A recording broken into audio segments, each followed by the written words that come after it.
Setelah berbagai jenis ikan dan kekayaan laut lainnya berhasil dikumpulkan, bukan berarti pekerjaan telah usai. Para nelayan masih berkutat pada rutinitas untuk meningkatkan nilai tambah dari hasil budidaya dan tangkapan mereka. Sebagian hasil tangkapan diolah menjadi ikan asin yang kemudian dipasarkan ke sejumlah wilayah yang berada di sekitar Kabupaten Aceh Jaya.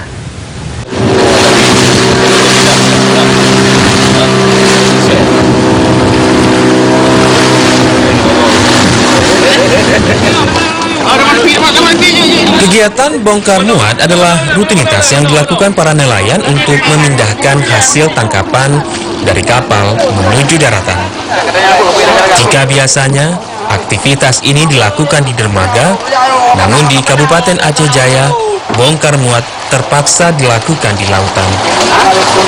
Kondisi pelabuhan yang dangkal membuat kapal nelayan tidak dapat berlabuh. Akibatnya, nelayan harus mengangkut hasil tangkapan dengan memanfaatkan kapal-kapal yang berukuran lebih kecil. Kondisi ini tentu saja membuat biaya angkut menjadi lebih mahal dan juga berdampak pada harga ikan di pasaran.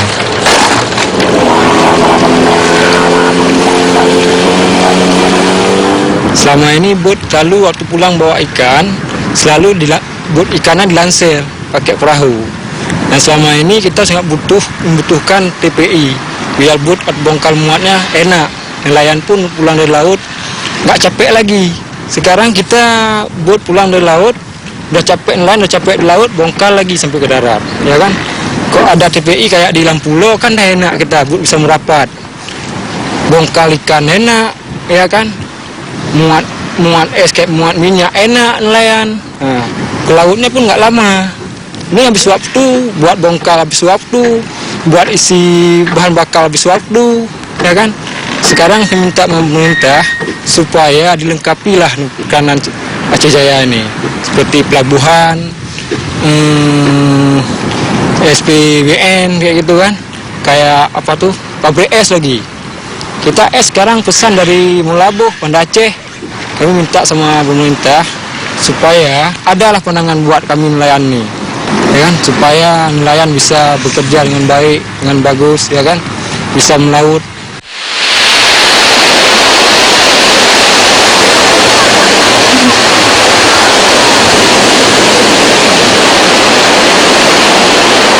Kabupaten Aceh Jaya merupakan salah satu daerah di Aceh yang memiliki garis pantai yang panjang, yaitu 221,95 km.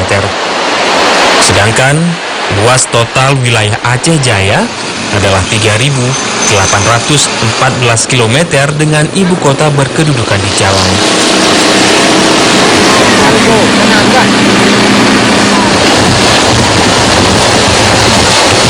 Topografi Aceh Jaya tergolong unik karena perpaduan antara daerah perbukitan mulai dari Gunung Gerute hingga ke Cepaling, sedangkan daerah lainnya berada di dekat pantai. Bahkan tercatat ada 42 pulau-pulau kecil yang secara administratif berada dalam kabupaten ini.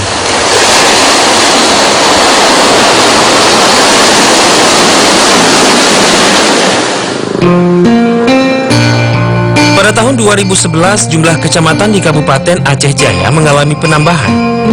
Bila saat dimekarkan dari Kabupaten Aceh Barat pada tahun 2002 lalu, daerah ini hanya memiliki 6 kecamatan, maka kini Aceh Jaya telah memiliki 9 kecamatan.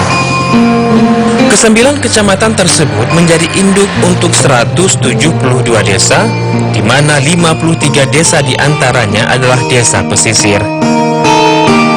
Aceh Jaya terus berbenah setelah daerah ini luluh lantak akibat tsunami.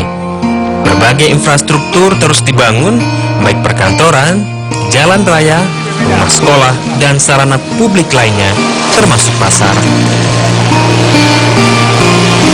Beberapa dermaga yang kita siap tahun ini memang cukup memadai ya.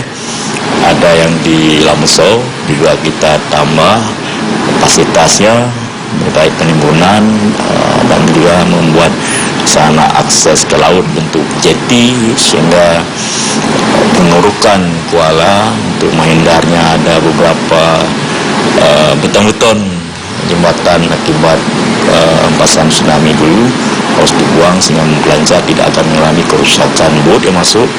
Kemudian juga setelah di Lamuso kita di Lekut juga kita sediakan bentuk pemasangan batu supaya mengendalikan dari ombak besar sehingga lebih aman posisi bot-bot yang merapat berlabuh di teluk tersebut sehingga nyaman dari hempasan gelombang ataupun badai sehingga secara prestasi bisa terjaga dengan aman untuk menangkap ikan tersebut. Kemudian juga di Patik juga kita siapkan untuk pemasangan akses dermaga tambatan perahu dan juga di Patik Pitung dan juga di Riga. Insya Allah saya kira ini satu tahapan yang cukup menonjol, cukup banyak beberapa objek yang kita lakukan di pembuatan dermaga tambatan perahu di sejak tahun ini.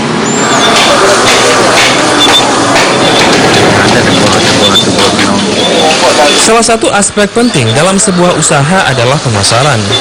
Sebagai kawasan pesisir, kehadiran pasar ikan merupakan sebuah keharusan. Pasar bukan saja digunakan sebagai tempat menjual hasil tangkapan, melainkan juga lokasi memasarkan hasil olahan ikan. Ada beberapa jenis ikan yang dipasarkan seperti ikan pelagis, ikan tongkol, udang, cumi-cumi, dan ikan karang. Sedangkan hasil olahan ikan yang juga dipasarkan seperti ikan asin, ikan asap, serta ikan kayu. Selain melayani penjualan ikan secara grosir kepada para pedagang ikan, penjualan secara eceran juga dilakukan untuk para konsumen. Aktivitas jual beli ini juga memberi dampak lain, seperti hadirnya warung-warung milik masyarakat yang ada di sekitar pasar. Potensi perikan tangkap itu ada beberapa jenis ikan. Pertama ikan karang, ikan tongkol, kemudian tuna, kemudian ada lobster dan ikan pelagis kecil lainnya. Di sini musim timur nelayannya lebih banyak yang melaut. Kemudian daerah penangkapannya pun lebih dekat di sini sehingga hasilnya lebih banyak. Kemudian pasarnya ada yang ke Banda Aceh, ada yang ke Medan, ada ke Melabuh dan daerah pantai barat lainnya. Kemudian kadang-kadang kalau memang ikan melebihi kita kirim ke Aceh Timur. Kemudian selain itu dipasarkan untuk lokal. Untuk ke depan kita akan prioritaskan pembangunan infrastruktur, terutama pelabuhan, pabrik es, kemudian kosret dan alat-alat angkut ikan lainnya. Kemudian untuk yang budidaya kita akan upayakan budidaya udang dan bandeng pertama. Kemudian untuk yang pengolahan kita akan upayakan pengolahan ikan teri, pengolahan ikan asin yang ada di Patik. Kemudian juga sekarang sudah ada unit-unit perebusan ikan. Kemudian nanti semua mereka ini akan kita bina dengan baik. Semoga supaya penghasilannya akan meningkat di masa yang akan datang.